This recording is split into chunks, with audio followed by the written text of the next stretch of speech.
اسرائیل پر 50 سال بعد بڑا حملہ، الاقصی طوفان کی 2 روز سے جاری کارروائی میں 700 سے زائد اسرائیلی ہلاک اور 2200 زخمی ہوئے۔ اسرائیلی فضائیہ کے حملوں میں 400 فلسطینی شہید اور 2000 زخمی ہوئے ہیں۔ حماس کے ہاتھوں درجنوں اسرائیلی شہری یرغمال ہیں۔ حملوں میں 700 اسرائیلی ہلاک ہو چکے ہیں جبکہ زخمی 2200 سے زیادہ ہیں، جن میں سے متعدد کی حالت نازک ہے۔ شہید فلسطینیوں کی تعداد 413 ہو گئی ہے، 2300 زخمی ہیں۔ জয় হিন্দ বন্ধুরা, আজকে আবারও প্রমাণ করে দিয়েছে যে বিশ্বের সবথেকে নিকৃষ্টতম দেশ হচ্ছে পূর্ব পাকিস্তান আর পাকিস্তান। কেননা আমাদের মিত্র ইসরায়েলের উপর যখন অর্থাৎ ইহুদি নাগরিকদের যখন উৎসব পালন হচ্ছিল আর সেই উৎসবে পালনের সময় আতঙ্কবাদী হামলা হয়, এখনকার সবথেকে বড় হামলা হয় তাদের উপর। এটিতেই কম করে 700 ইসরায়েলি নাগরিক মারা যায়।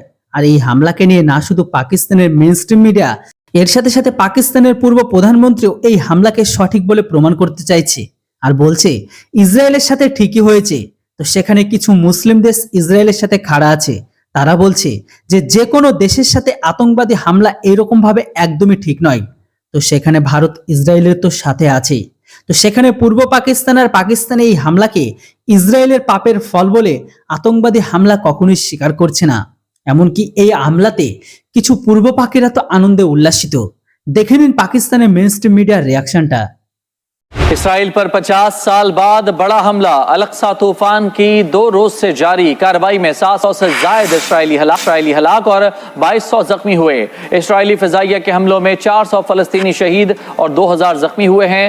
حماس کے ہاتھوں درجنوں اسرائیلی شہری یرغمال ہیں۔ اعزاز چودھری صاحب ہمارے ساتھ ہیں۔ اعزاز چودھری صاحب، سب سے پہلے تو ہم ذرا سمجھنے کی بھی کوشش کریں گے، مشرق وسطیٰ کی صورتحال کبھی آئیڈیل نہیں رہی۔ ہم یہ نہیں کہہ رہے کہ ایک دم سے خراب ہو گیا، کبھی بھی آئیڈیل نہیں تھی، لیکن حالیہ واقعات کے بعد تو باقاعدہ ایک جنگ جو ہے وہ چھڑ گئی ہے۔ اسرائیل اور فلسطین دنیا میں دونوں کے حامی اور مخالف بلاک جو ہیں وہ ڈیفینیٹلی موجود ہیں۔ کیا عالمی سطح پر ایک ڈویژن آپ کو نظر آ رہی ہے فار اینڈ اگینسٹ؟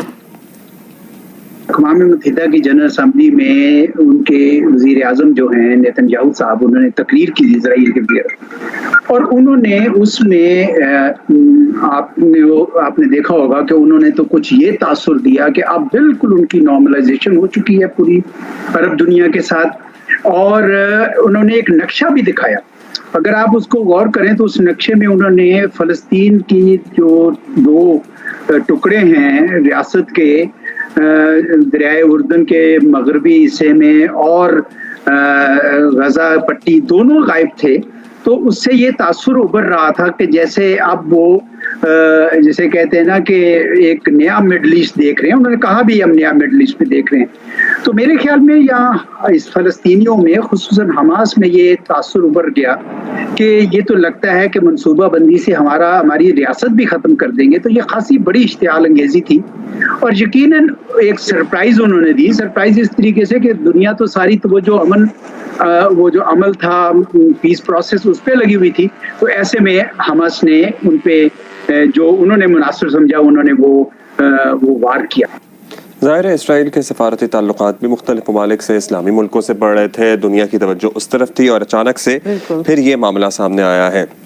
اب یہ بتائیے گا جوہری صاحب کہ زبانی کلامی تو کہہ ہی رہی ہے دنیا کے جنگ نہیں ہونی چاہیے، دونوں فریقین تحمل کا مظاہرہ کریں، لیکن عملی طور پر ابھی یہ معاملہ چھوٹا موٹا تو ہے نہیں، ایک دم جیسے کہتے ہیں نا بڑا ہی شروع ہوا ہے۔ تو کیا آپ کو ہوتا ہوا نظر آ رہا ہے؟ اور کنسیڈرنگ کہ حماس نے تو اپنی کارروائی کر دی، اسرائیل بھی مطلب اس کا اس کا رونگٹا اسلحے سے لیس ہے، ادھر امریکہ اپنا بحری بیڑا روانہ کر چکا ہے، اس کے علاوہ اسسٹنس مل رہی ہے، سو کیا بنے گا آگے؟ دیکھیں، اسرائیل ابھی تو ہاتھ نہیں اپنا روکے گا، میرے خیال میں وہ رد عمل تو بڑا شدید ہوگا۔